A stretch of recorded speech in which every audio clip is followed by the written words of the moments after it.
बिस्मिल्लाहिर्रहमानिर्रहीम and अस्सलाम वालेकुम my dear students. I'm Rifa Jahan from Learning with Rifa Jahan YouTube channel.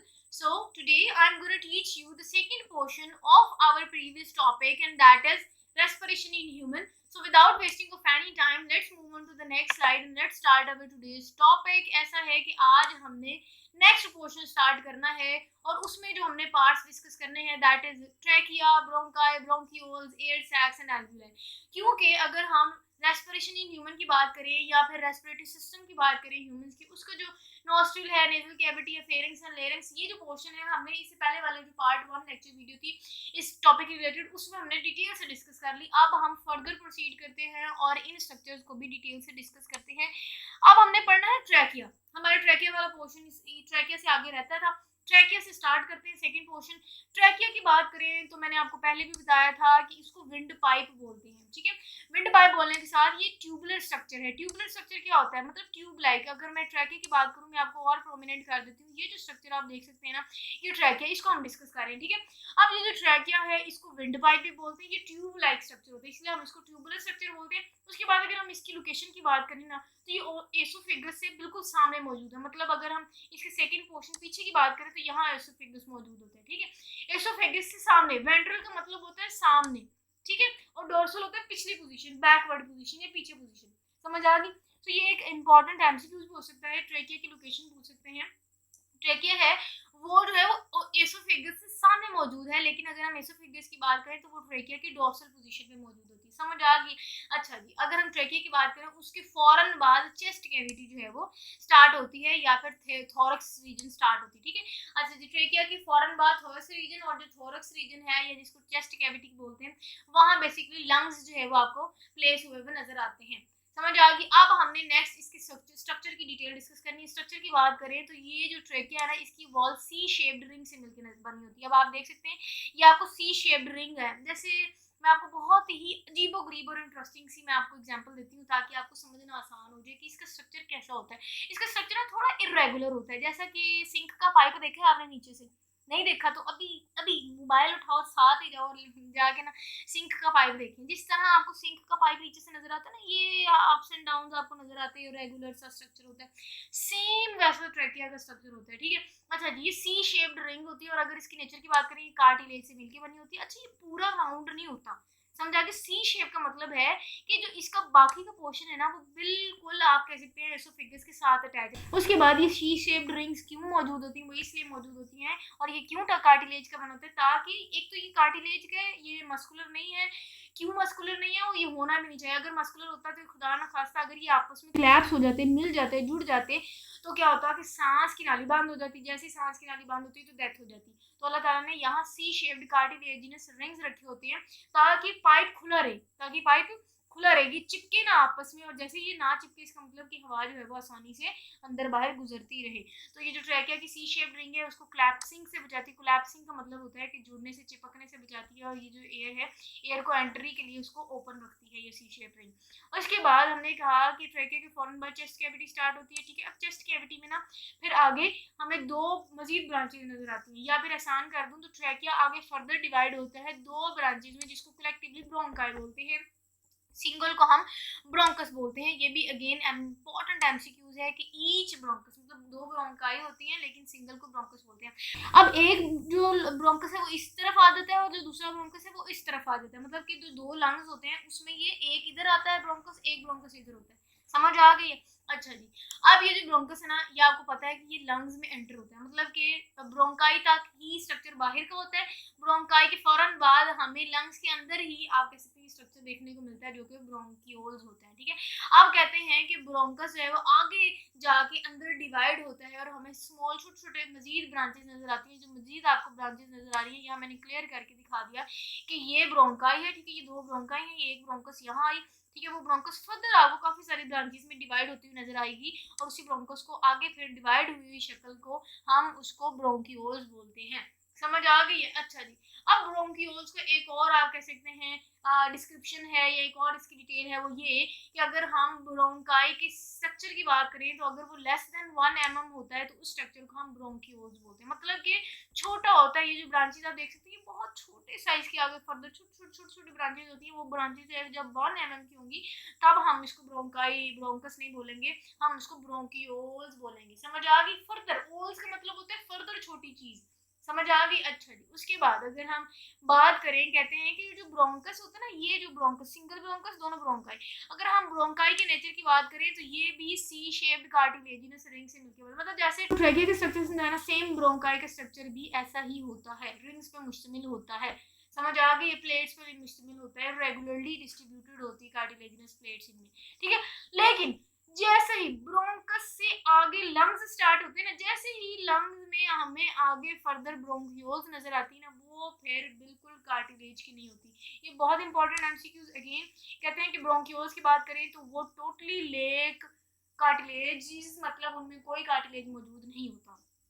मैं फिर बता दूं कि ट्रैकिया में कार्टिलेज मौजूद होता है। उसके बाद अगर फर्दर इसकी ब्रांचेस की बात करें, ब्रोंकाई या ब्रोंकस जो होती हैं उनमें भी कार्टिलेज मौजूद होती है, लेकिन जैसे ही वो आगे लंग्स में जाने के बाद मजीद ब्रांचेस शो करती हैं ब्रोंकस, उनको ब्रोंक्यूल्स बोलते हैं, उनमें कार्टिलेज नहीं होते। और फिर उसके बाद ब्रोंक्यूल्स के फौरन बाद जो एल्वुलाई होती हैं या एयर सैक्स होती हैं, वो तो बिल्कुल ही आप कहते हैं मस्कुलर है, मतलब कि ये जो पोर्शन जो लंग्स के अंदर होता है वो मस्कुलर होता है। इसीलिए अगर हम पूरे लंग्स की बात करें तो दोनों के दोनों जो लंग्स हैं वो मस्कुलर होते हैं। क्यों? क्योंकि इसके अंदर कोई कार्टिलेजिनस स्ट्रक्चर नहीं है। जो स्ट्रक्चर लंग्स के अंदर है, जैसे कि एल्वुलाई हो गया या ब्रोंक्यूल्स हो गया, ये इटसेल्फ मस्कुलर होता है। यही वजह है कि पूरे के पूरे जो लंग्स होते हैं वो मस्कुलर नेचर का होता है। अच्छा जी, अब ब्रोंक्यूल्स की बात करें, कहते हैं कि ब्रोंक्यूल जो है वो काफी सारे स्मूथ मसल से मिलके बना होता है, मतलब इनकी नेचर की बात करें स्मूथ मसल से मिलके बना होता है, कार्टिलेज से मिलके नहीं बना होता। अब आगे ब्रोंक्यूल्स भी फिर फर्दर डिवाइड करती हैं। मैंने आपको कहा था ना कि अब ये लेट्स सपोज कि ये जो है वो ब्रोंकस है, उसके बाद आगे ब्रांच आई, इसको हमने ब्रोंक्यूल्स कह दिया, ये भी ब्रोंक्यूल्स है, ये भी ब्रोंक्यूल्स है, ये देखें नीचे लेबल भी किया। मैंने आपको कहा था कि हर ब्रोंक्यूल के बाद ना एक काफी सारा गुच्छा लगा होता है, जैसे ग्रेप लाइक मैंने कहा था, ग्रेप्स की तरह का, अंगूरों की तरह का गुच्छा होता है। इनको हम बोलते हैं कि ये जो है ना ये एल्वुलाई है, ठीक है, एयर सैक्स हैं, ये एयर सैक्स है, ठीक है। अब आ जाओ नीचे कि जो एल्वुलाई हैं वो कहाँ मौजूद होती है। हमने कहा कि ब्रोंक्यूल जो भी फर्दर डिवाइड होती है, फर्दर डिवाइड होने के बाद वो फिर हमें नेक्स्ट एक स्ट्रक्चर देती हैं जिसका नाम है एयर सैक्स। अब एयर सैक्स की बात करें, सो एयर सैक्स, इसको हम एल्वुलाई भी बोल सकते हैं, एक को एल्वुलाई बोलते हैं। अगर एयर सैक की बात करें ना बेटा, this is the functional unit of lungs, ये फंक्शनल यूनिट है।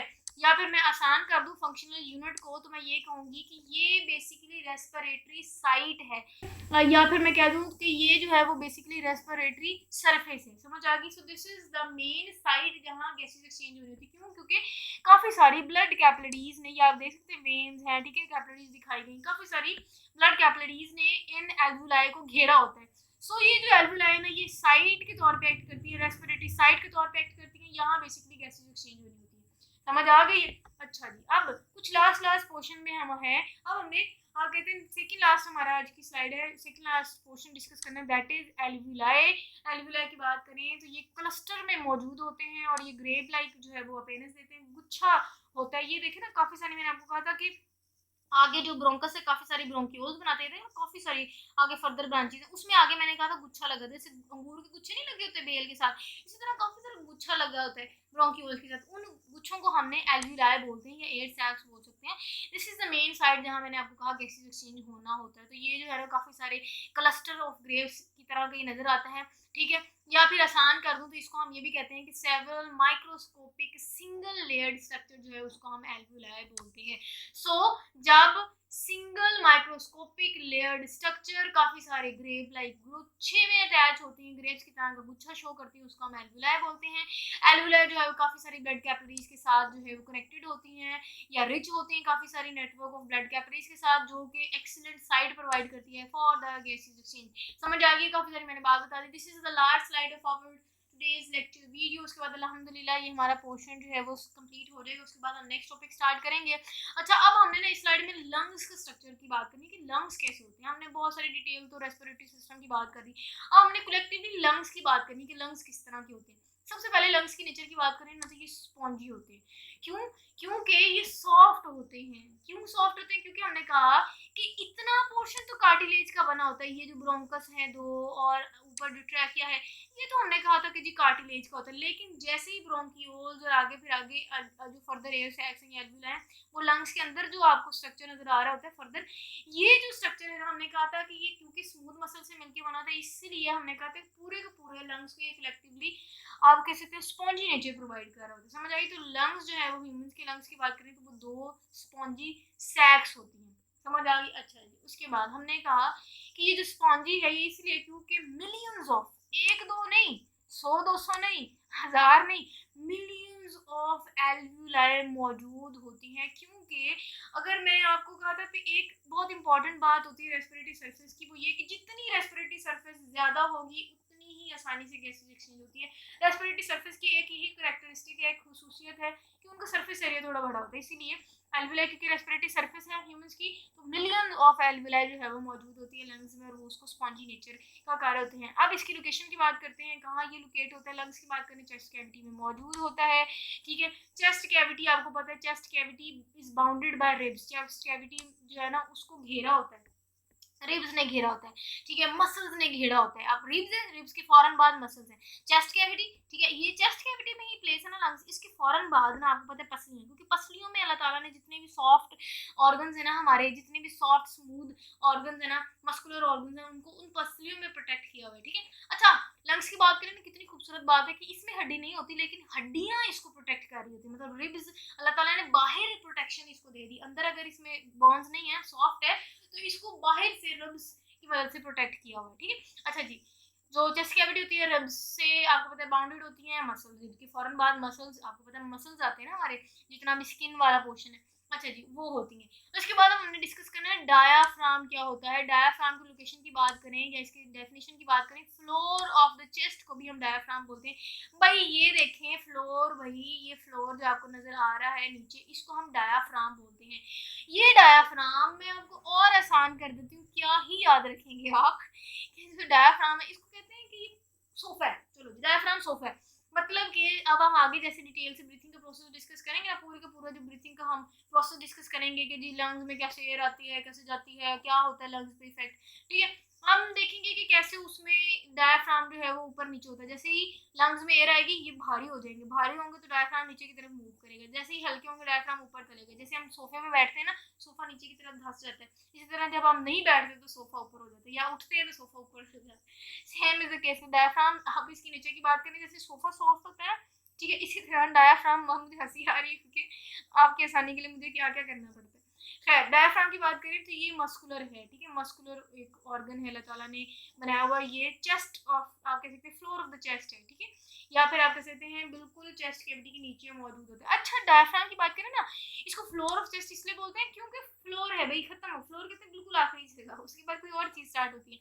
वो ये होती है कि फ्लोर के बाद फौरन फिर एब्डोमिनल रीजन स्टार्ट होती है। तो ये जो डायफ्राम है ना, ये बेसिकली आप कह सकते हैं जंक्शन में मौजूद होता है चेस्ट कैविटी और हमारी जितनी भी एब्डोमिनल कैविटी है, मतलब ये दरमियान में मौजूद होती है। डायफ्राम जो है वो मस्कुलर, आपको पता है स्ट्रक्चर होता है, स्केलेटल मसल से मिलकर बना होता है। Next very very very very very important short question and that is pleura क्या होता है। भाई प्लूरा जो है, लंग्स की बात करें तो लंग्स जो है वो दो लेयर से मिलके बने होते हैं। डबल लेयर्ड बेसिकली स्ट्रक्चर होता है लंग्स का, और लंग्स जो है वो कवर होती हैं double layered thin membrane sac से, जिनको हम प्लूरा बोलते हैं। तो जितने भी आप कह सकते हैं लंग्स की लेयर होती हैं ये डबल होती है, उसको हम प्लूरा बोलते हैं। मैंने आपको सारे शॉर्ट क्वेश्चन भी मेंशन कर दिया, आपको उसका आंसर भी दे दिया, इंटरेस्टिंग स्लाइड भी प्रोवाइड कर दी। बेसिकली स्लाइड्स का मकसद ही ये होता है कि आपको समझ आए कि भाई पेपर पे कैसे हमने ये क्वेश्चन अटेम्प्ट करना है। तो ट्रस्ट मी, अगर आप इसी सीक्वेंस से जो जो चीज़ें मैंने हाईलाइट की हैं, जो जो मैंने आपके साथ इसकी हेडिंग्स बनाई हैं, अगर आप एज इट इज़ लिखते हैं ना, तो पेपर चेकर खुश हो जाएगा और खुश होकर आपको नंबर देगा। और ये दिखने में भी बहुत खूबसूरत प्रेजेंटेशन दे रही होती है। अगर आप पैराग्राफ में लिखते हैं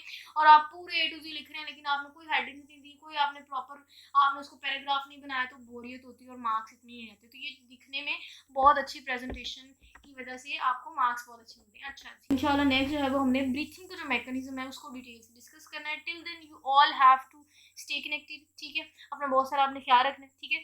आपने अगर कुछ पूछना है आपने कमेंट सेक्शन में पूछना है। अगर आपको समझ आई आपने बड़ी बड़ी लंबी लंबी तारीफें भी लिखनी है, ठीक है, ताकि मैं खुश हूँ और आपके लिए और मजीद इस तरह की इंटरेस्टिंग लेक्चर वीडियोस लेके आऊँ। और हाँ, लास्ट पे आपने चैनल को सब्सक्राइब करने बगैर नहीं जाना। आपने मोबाइल बिल्कुल नहीं रखना, आपने चैनल को लाजमी सब्सक्राइब करना है, बेल आइकन जरूर प्रेस करनी है। ये इसमें आपकी आसानी है, क्योंकि जैसे ही मैं न्यू कोई भी लेक्चर अपलोड करूंगी बर वक्त आपको मिल जाएंगे। आपने अपने दोस्तों के साथ भी चैनल शेयर करना है ताकि उनका भी भला हो जाए। इंशाल्लाह नेक्स्ट वीडियो तक मुझे दीजिए इजाज़त। अल्लाह हाफिज़।